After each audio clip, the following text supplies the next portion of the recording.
Joan, I'm going to mute you so that we don't have the sound of the cars. Oh, it's muted now. Okay, good, good. Hi, everybody. Wonderful to see you. Midday on this beautiful day in Houston. Um, it's all of our prayers, all of my prayers, certainly feel like they are deeper and yet at the same time somewhat diminished in terms of the enthusiasm or in terms of the depth of reminding ourselves of what is going on outside of our world. Particularly important to remind ourselves what is going on in Israel and in Gaza, what is going on throughout the Middle East, and what is going on our college campuses. Some of you are familiar, you heard me right, or you probably read what I wrote last week about my participation in the public comment at City Hall.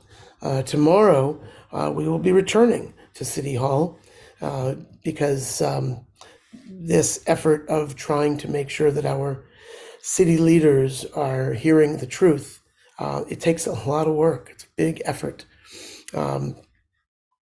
There is the Jewish Federation is now involved, and they are organizing 10 speakers to speak during public comment to see if we can get the message across.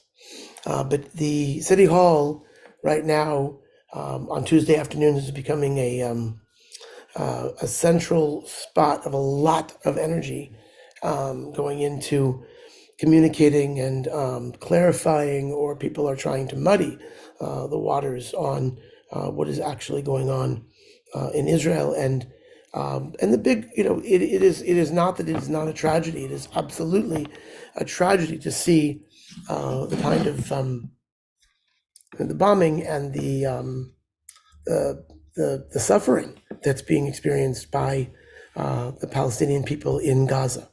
And the question that we continue to come back to is, and what would you have Israel do otherwise? We all know, at least I believe firmly, that if Hamas gave up the hostages, the seizure would end. If Hamas laid down its weapons, the violence would end. But if Israel laid down its weapons, we have no reason to believe that the violence would end. In fact, it would only increase. So we are in a very difficult spot. It's a very difficult PR spot. And it really challenges the soulfulness that we try to achieve and experience and bring to the world. So I just want to share this little poem with you, see if we can leave that very, truly grotesque reminders of the difficulties in the world and in our lives by extension. And this is called Sacred Cargo. You carry sacred cargo within. Your ruach, your nefesh, your neshama, the spirit and breath of holiness, given to you by the One, the Source, HaKadosh Baruch Hu. Blessed be God's holy name. You carry sacred cargo within, your heart, your lungs, your blood, the vitality of holiness, given to you by the One, the Source, HaKadosh Baruch Hu. Blessed be God's holy name. You carry sacred cargo within, your hands, your voice, your strength, the instruments of holiness, given to you by the One, the Source, HaKadosh Baruch Hu. Blessed be God's holy name.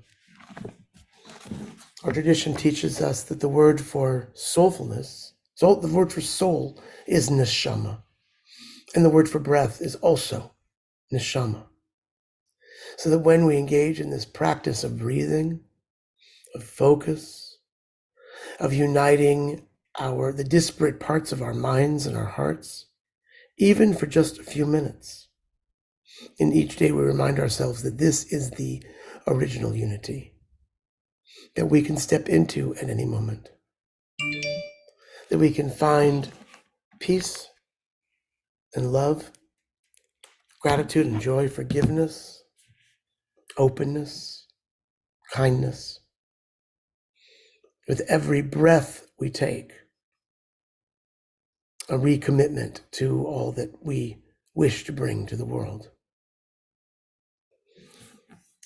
And we are the lucky ones.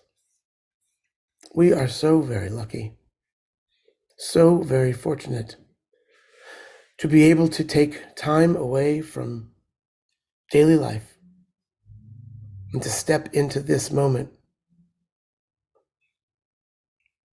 The luxury of being able to breathe in safety and in calm, no matter what our worries and concerns are. We are blessed. And the purpose of channeling that blessing is to become mindful of the ways in which we are being called to then offer those blessings to others. If you would like to write down the names of people who you are thinking of who are in need of healing, I invite you to please write them into our chat and give yourselves and them the gift of prayer, of soulfulness, of being mindful and reminded of all those who are struggling to move from a place of weakness to greater strength.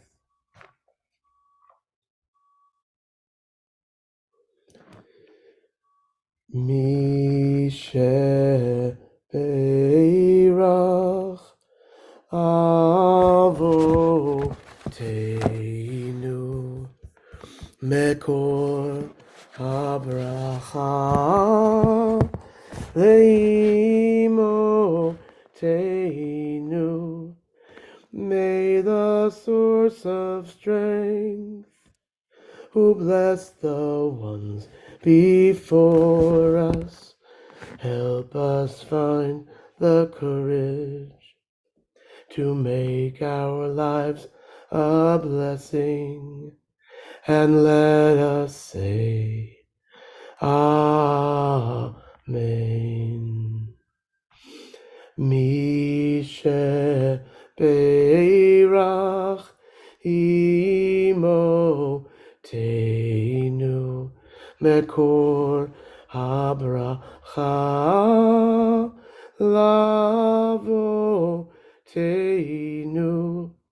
Bless those in need of healing with refuah shleima, the renewal of body, the renewal of spirit, and let us say Amen.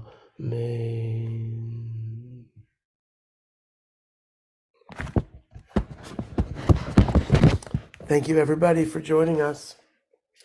As you've heard, this Friday we will be having services online via Zoom. Rabbi Scheinkopf will be leading. And we will then be off again until after this Friday, we'll be off till January 5th. 4th, is it? 4th, sure. Friday, January 4th.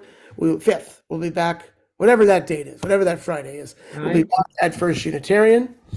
And we will be back here next Thursday for 3M. So thank you all for joining us, and have a wonderful week and be well.